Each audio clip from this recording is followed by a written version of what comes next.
I am back. What's good, y'all? It's Abwon. This is another edition of Before You Watch, spoiler-free reviews. I took some time off. I got like 2 movies dropping within like the next 4 months. Shawnee and Daily Bread. Make sure you check that out. I co-directed Shawnee, and I wrote, directed, and produced Daily Bread. I also produced Shawnee as well too, and make sure you check them out. They will be on DH1 TV network, on Roku and Amazon Fire TV. But anyway, I was chilling at the house one day. I wanted to watch a horror film, but I didn't really want to watch something with like spirits coming out of my closet. And I saw the Texas Chainsaw Massacre that just came out on Netflix. I said I want to watch a hack and slash, so I stumbled upon HellFest on Netflix. And let me tell you something, there are a lot of horror movies out there. I feel like horror movies is like the one genre. If you're doing a film that's not a big budget, horror films really don't have a lot of leeway. It's either good or it's trash. You know, action movies, I've never seen a lot of trash action movies from like that don't have big budgets, because at the end of the day, if you have like decent choreography, it's entertaining. And dramas and thrillers, obviously, you know how it goes. It's really just about the score and the dialogue. But horror films, it could look cheesy, it could just look trash. And Netflix does have a lot of trash horror films, but HellFest is not one of them. So I'm just gonna give you a quick synopsis, and it's super duper simple.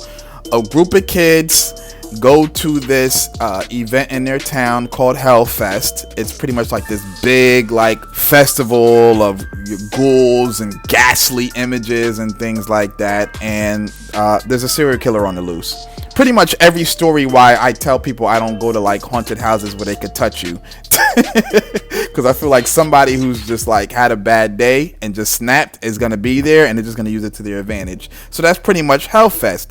Now, what this movie lacks in super duper big budget, it makes up for in practicality and pacing, because it's a horror film. So what's the number one thing people want to look out for?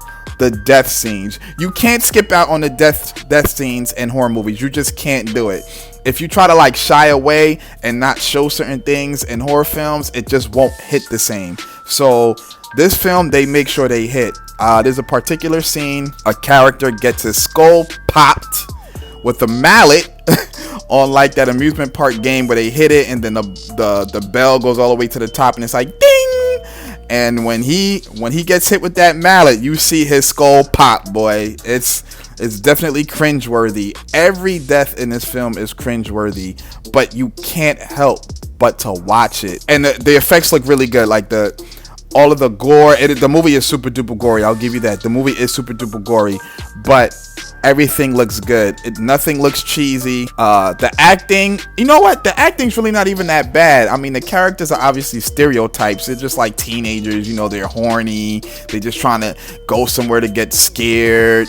They, you know, and feel these thrills and stuff like that. They get drunk, whatever. But they do a really good job of acting. Every character is like different. One of them is really reserved. Another one is really outgoing. You got the bros that are like full of testosterone. You got someone else that's like a free spirit that wants everybody to just enjoy life. She's kind of like a hippie, but not really.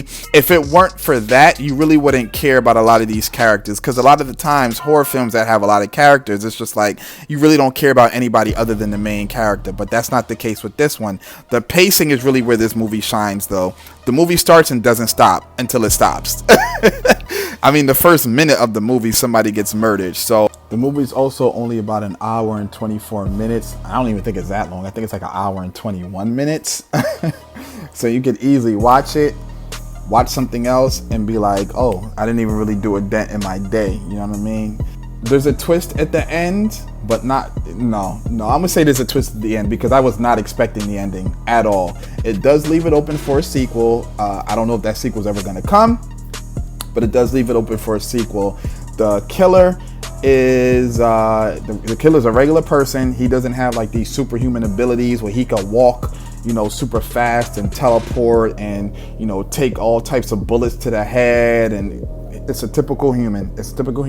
And the mask that he wears It's definitely unique, because if you saw somebody wearing that mask on the street, you would definitely know he was from this movie. Also, the writing is very smart.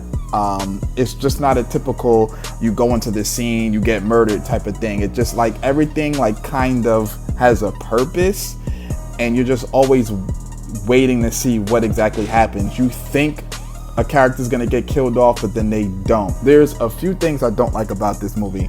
The first thing I don't like is that the killer does not have a nickname. You know, everybody says Mike. Nobody calls it Halloween anymore. They call him Michael Myers. Nobody calls him Friday the 13th anymore. They call him Jason. You know, things like that. This killer has no name, no nickname. They call him all types of things in the movie to, like, you know, kind of just downplay who he is, like deformed man and all of this other stuff. But he doesn't have a name. That's the only thing. Like, if they would have just gave him something that was just catchy, it would have stuck. Also, there's a scene in the film where like multiple characters die at the same time. I kind of felt like it was a cop-out, but at the same time not really, because it kind of just turned the movie up a notch. But I just felt like if they would have just went another route with that particular scene and the death of those characters, they had a prime opportunity to really make it smart. But it doesn't take away from the film. And I ain't gonna lie to y'all, you know, I always talk about how movies are too long. I felt this movie was too short. I wanted 20 to 30 more minutes of it. But in the same respect, I do feel like since the movie was only an hour and 20 minutes, it really makes the movie super engaging. I saw this movie twice in the same week. HellFest, one word, it's on Netflix. I'm gonna give it an 8.5 out of 10. Also, there's no music in this film.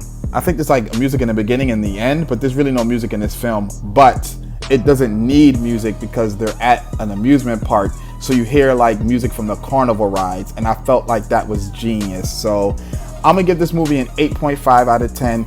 Check it out on Netflix. You want to watch a quick horror film, you know, to be scared, you know, but you don't want to have to worry about like what's in the corner of your room when you turn the lights off.